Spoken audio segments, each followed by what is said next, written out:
Hello, I'm Ms. Lavoti, and this is lesson 2 for digital cupcake painting. We're adding shadows in today. This is our end result. This is our goal that we would like to see by the end of this lesson.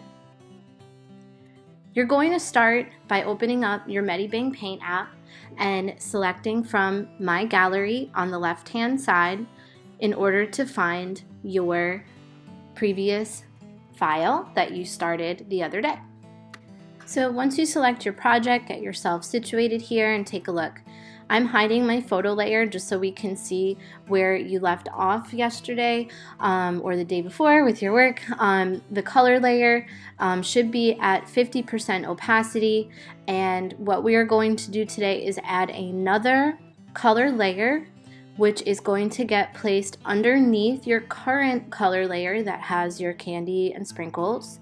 And in this new color layer, we're going to be drawing in and painting in digitally your cast shadows. So click the plus sign in your layers menu and add a new color layer to your project, and you're going to drag this down underneath your previous color layer that has your sprinkles and your candy colored in. From here, you're going to select black with your paintbrush tool, and we're still in the acrylic brush tool. Your opacity of this brush tool should still be at around 30%, and the opacity of this layer should also be around 40 to 50%. So we want to make sure that you're sliding those scales over and getting yourself all set up. What you're going to notice is that since you are adding black color that is transparent over a photograph of black shadows, it is going to be hard for you to see what it is that you're doing and what you're painting in. So you're going to see me checking often on my layer by hiding my photo layer so that way I could see my drawing. So once you're set up, and you'll notice I'm sliding my layer box down now, my opacity scale is down to around 46%. I'm zooming in on an area. I am making sure I have a good brush size for the space that I'm working in, and I am starting to add color with black to the cast shadow area. Now, since this is on a layer that is underneath your candy layer, you can paint right up to and on top of the candy. It will not interact with the work that you did on that layer.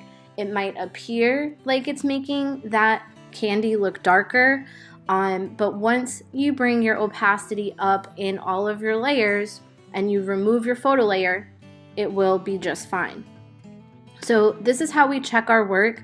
You hide your photo layer, keeping your cast shadow layer highlighted in blue, and you bring your opacity scales up to 100%. So you can see how I've just painted inside of the shadow now, and it hasn't interacted with my candy layer at all. Before you move forward and continue your work, just make sure you're in the correct layer. You always, for this project today, you want to be in your cast shadow layer, and that should always stay highlighted.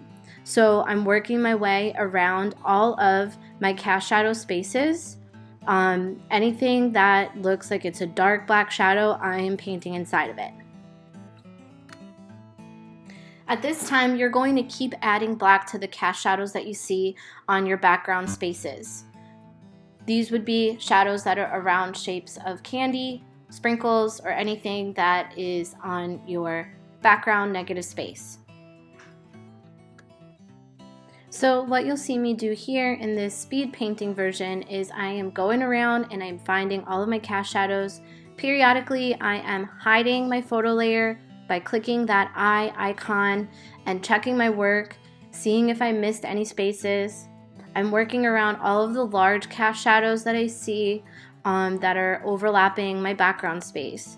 I'm working my way around the outline of these shadows and then checking my work to see where I can fill things in with a larger brush. So in here, I have the layer of the photograph.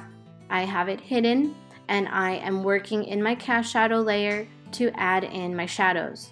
Remember, the shadows are still going to look gray until we finish the project and bring our opacity levels back up to 100%. From here, you're ready to start tackling the shadows that we see in the cupcake. This is going to be shadows in the wrapper, cake part of the cupcake, and in the frosting. So I'm going back into my cast shadow layer, and I am going to zoom in and take a look at areas on the actual cupcake that are producing shadows that I see that are black or gray. Since I had just checked my work, I'm clicking on my other layers and making sure that they are all at 50% opacity or less. And I'm making sure I'm in my cast shadow layer. I'm selecting a brush that's the appropriate size for the space that I want to be working inside of.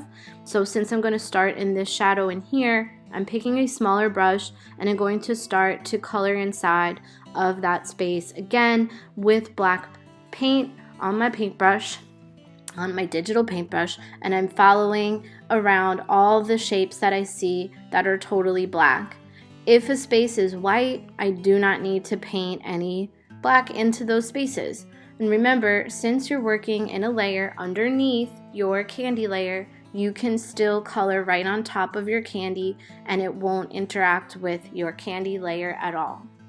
So I'm working my way around all of these small spaces, and I'm going to, from time to time, make sure that I'm checking my work by hiding the photo layer and going back into my cast shadow layer to add in any missing information.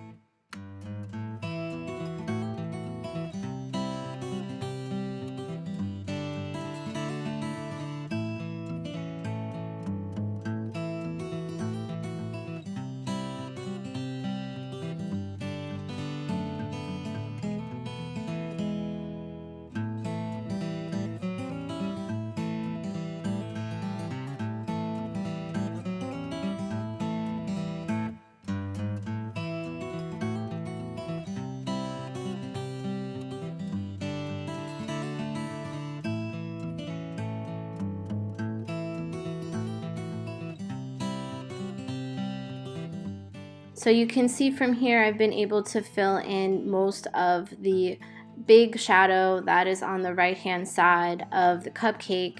So I'm going in there and filling in all of that space that is just looking like it's solid black on my reference photograph and making sure it's all filled in.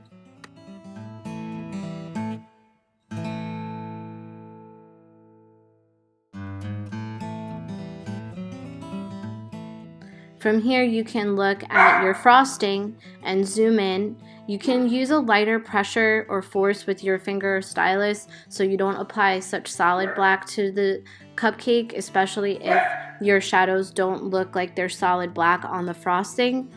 If the tops of your cupcakes look solid black, then you can go ahead and press harder and layer more of your black color to fill it in more solid. So use a small brush in spaces like this so you can get right up against your edges. And remember, you don't have to paint over anything that looks like it's really light gray right now, and you don't have to paint over anything that is white. You want to leave white shapes alone. I am even going as far as painting in some of the cast shadows of the sprinkles on top of the frosting. So I'm just looking for little shapes of cast shadows there, maybe a lighter touch on some of those because they're not super dark shadows. So just to plug in a couple, hopefully this will let my sprinkles look like they're really popping off of the frosting once we're done with this painting. Now we can take a look at the shadows in the wrapper. Since this was a dark cupcake, you will notice that the wrapper has a lot of black shadow shapes inside of it. So we do want to add shadows in there as well. So again, I'm still on my shadow layer. I'm finishing up some spaces that might have been left blank on the cake part, top part of the cupcake. So again, I'm toggling between hiding my photo layer and painting inside of my cast shadow layer so I could see what's missing. So I don't want any gaps of white space where I don't need white space. And I'm using a smaller paintbrush to get detailed where I need to. So now that this is looking more solid, I should be able to start moving down into the wrapper. So I'm zooming in on the wrapper shadow areas, and I am going to start to add my black painting into those spaces, coloring inside of all the shapes of black that I see in the wrapper. I'm avoiding overlapping into the white spaces of the wrapper right now. I'm focusing only on the larger shapes of black that I see in the cupcake wrapper. Depending on if your reference photo had a yellow cake cupcake or a chocolate cake cupcake, you might see a different range of values in your cupcake. So you might not need to add such a forceful pressure or solid shading to your cupcake painting in these spaces. So in this part, you'll just see me going through. I've sped this part of the video up so you can just see how I'm tackling adding some shading into all these spaces.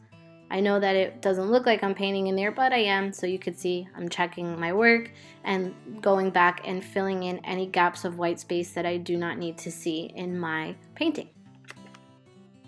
Once you have finished all of the shadows in your shadow layer, what you should do is take a look at the way your work is meant to be viewed. So position it, you're going to be hiding your photo layer, and you're going to be bringing the opacity of your shadow layer up to 100%. So slide the opacity scale all the way over to 100, and then you're going to do the same for your color layer. So right now you have a pretty nice looking digital painting that has light and shadow. Take a screenshot, and this is what you'll submit for today.